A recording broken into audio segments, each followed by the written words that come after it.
So normally आपके and points ये है जिन्हें हम नॉर्मल बनाना चाहे तो हम कैसे बनाएंगे, ऐप डॉट गेट इसे स्लैश यूजर्स स्लैश होम। तो आपने इस एंड पॉइंट को हैंडल किया और यहां पर भी अपना एक कॉल बैक फंक्शन डिफाइन कर दिए। तो ये भी कॉल कब होगा, व्हेन यूजर स्लैश होम, ये एंड पॉइंट क्या होगा, हिट होगा। Let's see that. तो मैं एंड रिस्पॉन्स पे सिंपल एक मैसेज दे रहा हूं, यूजर होम पेज है।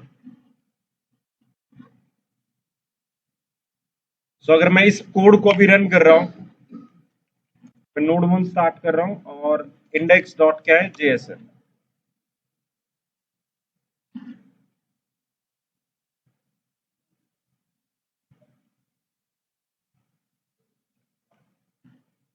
थ्री 3000 पर तो हमने डायरेक्ट दे रखा है welcome to what home page, but हमने और यूआरएल क्या बनाया, यूजर स्लैश क्या था, होम है। अगर आप इसे हिट करोगे तो क्या आएगा, सिंपल है, आपने कुछ नहीं किया, हमने सिर्फ क्या डिफाइन किए, एंड पॉइंट्स डिफाइन किए। और एंड पॉइंट्स में आपने देखा था एंड पॉइंट्स किस तरह से होता है, this is static and point है, मतलब हर बार एंड पॉइंट कॉल होगा विद दीज वैल्यूज ओनली, ठीक है ना, यूआरएल फिक्स रहेगा। दूसरा हमने पढ़ा था डायनेमिक, जिसमें हमने कहा था कि ये आईडी साथ में शायद क्या कर रहा है, रिसीव कर रहा है, some value is with receive, और ये वैल्यू डायनेमिक हो सकती है। अब इसका मतलब हो गया कि ये and point slash user slash home से कॉल नहीं होगा, साथ में एडिशनली क्या देनी है, एक वैल्यू पास ऑन करनी है। ये वैल्यू हम किस में रिसीव कर रहे हैं, currently in a variable called ID, right. और ये आईडी की वैल्यू को आपके पेज पर एक्सेस करने के लिए हमने किया हुआ है, क्या यूज करते हैं, रिक्वेस्ट डॉट पैरम्स डॉट क्या है, आईडी। ये आईडी मतलब जरूरी नहीं है कि आईडी होगा, it is just a name है। लाइक से कि क्या रिसीव करेगा, डेटा रिसीव करेगा। तो ये डेटा आपके प्रोग्राम में इन एन ऑब्जेक्ट कॉल्ड किसमें पड़ा हुआ है, पैरम्स में। तभी हमने 3 पढ़े थे, params, query and what, body. तो अगर इस केस को मैं देखूं तो आउटपुट मुझे बता देगा कि वैल्यू क्या रिसीव किया आपने, 1 रिसीव किया। कल हमने इसका एग्जांपल भी किया था ना, टेक्स्ट बॉक्स से हमने जेसन से डेटा फिल्टर किया था ना हमने, ये क्वेरी वाला, क्वेरी पेज में हमने इनपुट टाइप टेक्स्ट बॉक्स से डेटा फेच किया था, एंड पॉइंट पे या क्वेरी पे भेजा था। पैरम्स की जगह किसमें भेजा था हमने, क्वेरी में सबमिट किया था, और हम पैरम से भी भेज सकते हैं। क्लियर। अब ऐसे बहुत सारे एंड पॉइंट्स आपके सर्वर के ऊपर डिफाइन होंगे, बहुत सारे एंड पॉइंट। तो इन्हीं को कैटेगराइज करने के लिए स्टैंडर्ड ये डिफाइन है कि आप अपने प्रोजेक्ट में एक राउट्स नाम से क्या बनाओ, फोल्डर बनाओ, routes which normally define the routing for your pages है। अब इसमें जैसे अभी मैंने यूजर राउट बनाना है, मतलब मुझे बार बार स्लैश यूजर स्लैश होम या स्लैश यूजर स्लैश और बहुत कुछ देना पड़ रहा है, वो ना देना पड़े, इसके लिए हमने एक राउट्स नाम से एक फोल्डर बनाया और स्टैंडर्ड है, और उसमें हम अपना राउट डिफाइन करें। Let's say called user routes dot क्या JS, user route dot JS. हम इस फाइल में सिर्फ अपनी राउटिंग डिफाइन करेंगे। तो राउटिंग डिफाइन करने के लिए भी हम एक्सप्रेस लाइब्रेरी का यूज करेंगे। सो हमने रिक्वायर कर दिया एक्सप्रेस, वो अलग बात है, हम एक्सप्रेस से सर्वर क्रिएट नहीं कर रहे, I am not calling express as a function, express library है सिर्फ,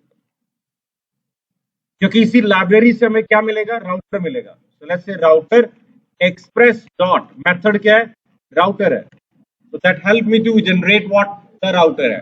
राउटर नॉर्मली आपने index.js में किससे बनाया, ऐप से बनाया, और ऐप बेसिकली क्या था, इज अ सर्वर था। आपने सर्वर के ऊपर क्या अप्लाई किए थे, राउट अप्लाई किए थे। इस केस में मुझे सर्वर दोबारा नहीं बनाना, सिर्फ राउटिंग अप्लाई करनी है, सर्वर नहीं क्रिएट करना। सो मैं एक्सप्रेस को एज अ फंक्शन कॉल नहीं कर रहा, तो मैं सर्वर एग्जैक्टली क्रिएट नहीं कर रहा, एक्सप्रेस के थ्रू क्या दे रहा हूं, राउटर मेथड को कॉल कर रहा हूं कि मुझे क्या जनरेट करना है, सर्वर नहीं, राउट जनरेट करना है। बाद में इस राउट को हम किस पे अप्लाई करेंगे, अपने उसी ऐप वाले सर्वर पे क्या अप्लाई करेंगे। सर्वर प्रोजेक्ट में एक ही रहेगा, तो सर्वर हमने index.js में बना दिया। हम राउट्स यहां पर क्रिएट करेंगे, बाद में इन राउट्स को किस पे अप्लाई कर देंगे, उसी पुराने सर्वर पे क्या है, अप्लाई करेंगे। तो यहां पर मैंने एक्सप्रेस जरूर यूज किया है, but that is not to create the server, कौन सी क्लास यूज करने के लिए मेथड, कौन सा मेथड यूज करने के लिए कॉल्ड राउटर है। अब बाकी सेम है प्रोसेस कि अब आप यहां पर क्या बनाओगे, राउटर डॉट गेट, और आपने कहा कि हम क्या बना रहे हैं, स्लैश के लिए बना रहे हैं। Slash, slash is normally called as what, home page है, बट ये होम पेज साइट का नहीं होगा, ये राउटर आप जहां यूज करोगे उसका होम पेज कहलाएगा। कैसे होगा वो दिखाता हूं मैं, like say this is called response dot send, a home page है, the home page for users है, यूजर्स का ये होम पेज है। ऐसी जो अभी हम बना रहे थे या हमने अज्यूम किया था कि राउटर के पास और क्या होगा, ऑर्डर्स का पेज होगा, but that is again users order page है, यूजर्स ऑर्डर पेज है। हमने दो राउट सिंबल बनाया, एक स्लैश होम पेज के लिए और एक है order for the order page.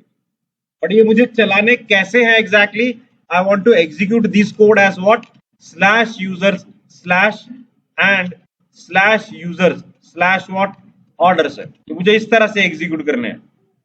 मतलब this is not the home page for the site, this is the home page for a route called users होना चाहिए। तो आपने एक सिंपल जावास्क्रिप्ट फाइल बनाई है, उस जावास्क्रिप्ट फाइल में आपने राउटर ऑब्जेक्ट के थ्रू कुछ कॉन्फ़िगर किया है, कुछ एंड पॉइंट्स क्या किए, कॉन्फ़िगर किए। इन कॉन्फ़िगर एंड पॉइंट्स को हम कहीं और यूज करेंगे, इसलिए यहां से हम इसे क्या कर रहे हैं, मॉड्यूल डॉट एक्सपोर्ट सी कर रहे हैं, किसे, राउटर को। सो हमने दो राउट्स बनाए, called slash and slash order. ये राउट हम इस पेज पे यूज नहीं कर रहे, तो यहां से राउटर को डायरेक्टली क्या कर रहा हूं, एक्सपोर्ट ही कर रहा हूं सिर्फ। इसे जहां यूज करूंगा, कहां पर, अपने सर्वर वाले पेज पे यूज करूंगा मैं। Now you can see slash already आपके पास राउट बना हुआ है, बट वो that is for what, home page है। तो अगर मैं इसे एग्जीक्यूट कर रहा हूं अभी भी, slash 3000, that is a welcome to home page है। यूजर्स वाला एंड पॉइंट कब मुझे चाहिए, जब मैं यूजर स्लैश क्या लिखूं, होम पेज खोलूं, यूजर्स का होम पेज खोल रहा हूं, तो मुझे यहां पर वो एग्जैक्टली क्या चाहिए, होम पेज रिक्वायर्ड है, किसका, जो हमने यूजर राउट के अंदर क्रिएट किया है, that is home page for what, users है। सो राउट हमने ऑलरेडी अलग पेज पे डिफाइन कर दिया, अलग जावास्क्रिप्ट फाइल में डिफाइन कर दिया है, और उस राउट को हमने एग्जैक्टली क्या कर दिया है, एक्सपोर्ट भी कर दिया। तो आपने मेन सर्वर वाले प्रोग्राम में इसे यूज करने के लिए सबसे पहले हम क्या करेंगे, रिक्वायर, सो आई से यूजर राउट्स इक्वल्स रिक्वायर, और हमने क्या लिखा, यूजर राउट से ले लिया। आई गिव द पाथ, क्योंकि ये पाथ हमने फोल्डर में डाला है, so it is route slash user route. तो हमने वो फाइल को इंक्लूड किया है, इंपोर्ट किया है, रिक्वायर किया है, मॉड्यूल को यूज किया है, और मॉड्यूल का नाम क्या रखा है, यूजर राउट रखा है। अब तक भी स्लैश यूजर से काम नहीं चल रहा, क्योंकि अभी तक भी सिर्फ हमने क्या किया है, राउट जो अलग हमने बनाया था अलग फाइल में, सिर्फ उसे अपने मेन सर्वर की फाइल में क्या किया है, इंक्लूड किया है, बट इसका यूज एज सच हमने अभी तक नहीं किया। वार्निंग आ रही है। तो अब हम यहाँ पर क्या यूज करेंगे, इस ऐप को बताएंगे कि ऐप क्या करे, मिडलवेयर का यूज करे, और वो मिडलवेयर मेरा कौन है, राउटर है। मैं यहां पर डिफाइन करूंगा स्लैश यूजर्स के लिए जितनी रिक्वेस्ट आएंगी वो हैंडल कौन करेगा, यूजर राउट करेगा। मतलब and point called slash users की जितनी भी रिक्वेस्ट आएंगी उनको हैंडल कौन करेगा, यूजर राउट करेगा। इसका मतलब स्लैश यूजर्स स्लैश, मतलब हैंड पॉइंट ये चलेगा, स्लैश यूजर्स स्लैश ऑर्डर्स, ये वाला हैंड पॉइंट चलेगा। नाउ वी कैन सी मेरी पेज पे दो होम पेज हो गए, एक तो ये होम पेज डिफाइन है जो डायरेक्ट है, और दूसरा होम पेज यूजर राउट के अंदर डिफाइन था, बट मैंने उसे एक्सेस किसके थ्रू किया है, with the URL called slash users है। तो सेम वही प्रोग्राम है, आई कैन से कि स्लैश से तो मेरा क्या खुलेगा, होम पेज ही खुलेगा, बट स्लैश यूजर से क्या खुलेगा, मेरा home page for what, users open हो रहा है। सो मैंने डिफाइन कर दिया कि एंड पॉइंट में अगर स्लैश यूजर्स आया तो आपका ये वाला राउट हैंडल नहीं करेगा, कौन हैंडल करेगा, यूजर राउट हैंडल करेगा। सिमिलरली स्लैश ऑर्डर्स काम नहीं करेगा, वो हमने एंड पॉइंट नहीं बनाया, हमने जो ऑर्डर्स वाला एंड पॉइंट बनाया उसे अपने प्रोग्राम में यूज कैसे किया है, यूजर्स के थ्रू किया है। तो स्लैश यूजर्स स्लैश ऑर्डर्स मतलब क्या आएगा, ऑर्डर पेज आएगा। कौन से वाला आ रहा है? राउट से आ रहा है। राउट में हमने ऑलरेडी बनाया था ऑर्डर वाला पेज, लेकिन इस पूरे राउट को हमने अपने सर्वर पर एक्सेस कैसे दिया है? स्लैश यूजर से दिया है। तो अंदर के जितने एंड पॉइंट्स थे इस राउट के अंदर, जितने एंड पॉइंट थे वो क्या बने? Slash users and slash users slash what? Orders है हमारे, ये एंड पॉइंट्स बने। ठीक है, तो नॉर्मली हम अपनी किसी भी शॉपिंग कार्ट या किसी साइट में देखते हैं तो यूजर्स के पेजेस अलग होते हैं, एडमिन के पेजेस अलग होते हैं, प्रोडक्ट्स के पेजेस अलग होते हैं। तो बार बार यूआरएल अटैच ना करना पड़े, हमने अलग अलग क्या बना दिए? राउट्स की इस तरह से क्या बनाएंगे? फाइल से बनाएंगे। अब वो आपको पता, राउटिंग में स्टैटिक राउटिंग होती है, डायनेमिक राउटिंग होती है और रेजिक्स के थ्रू भी राउटिंग होती है। रेजिक्स मतलब हम यहाँ पर डिफाइन करते हैं, जैसे मैं यहाँ पर लिख रहा हूँ, मैं एक और राउट डिफाइन कर रहा हूँ और मैंने उस राउट में क्या लिखा है? AB star XY।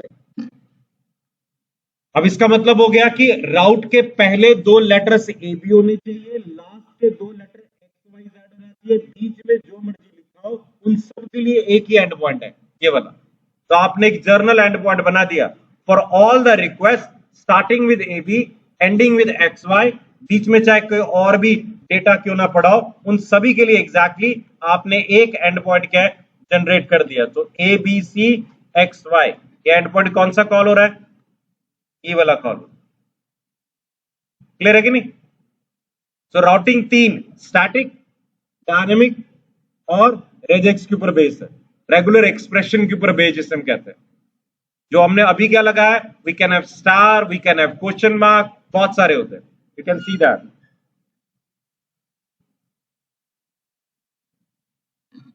क्लियर है? हाँ जी, राउटिंग में कोई डाउट? चलो नेक्स्ट आते हैं। ये राउटिंग है, आपने ट्राई करनी है, आपने ट्राई किया और अपने